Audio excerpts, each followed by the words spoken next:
pas, une fois encore, envie de mettre l'huile sur le feu. Je vous dis, aujourd'hui, il y a une loi. Il est prévu que nous puissions disposer d'un canal compensatoire ainsi que TF1 et M6 à l'arrêt de l'analogique, c'est-à-dire en novembre 2011.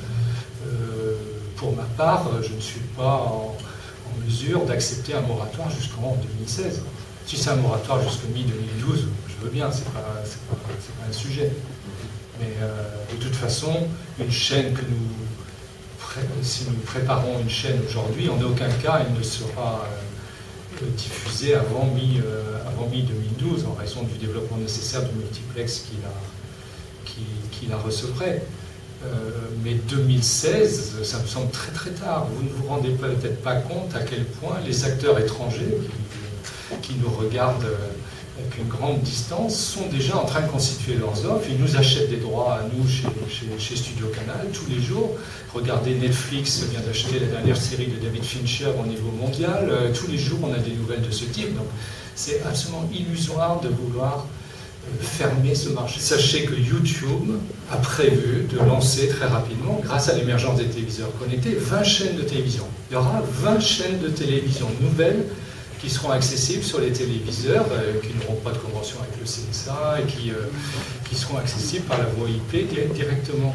Donc c'est une réalité. Alors est-ce que c'est en 2013, 2014, j'en sais rien. Il faut savoir qu'aujourd'hui, vous connaissez mieux les chiffres que moi, mais le pourcentage de téléviseurs connectables, il va être bientôt de 100% ou de 80%. Le pourcentage de téléviseurs connectés, aujourd'hui, il est de 20 à 30%, mais très rapidement, il va être de 80%. Il y a 20 millions de Français qui ont un accès au débit. C'est inéluctable.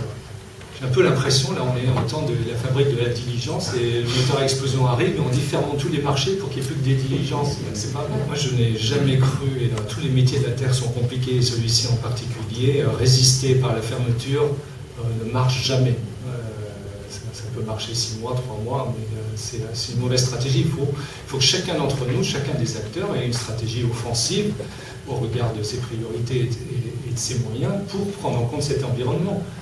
Que l'environnement puisse l'adapter ou qu'il y ait les mêmes règles du jeu, ça c'est important. Un des vrais sujets, c'est les règles du jeu.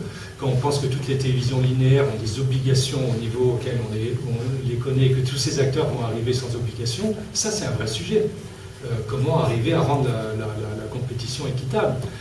Certains, en particulier pour les services délinéarisés, sont soumis à des TVA de l'ordre de 7%, quand nous on est soumis à une TVA à 19,6%. C'est pas tenable sur la durée. On a un vrai sujet, je pense, collectif, réglementaire, pour équilibrer ces règles du jeu.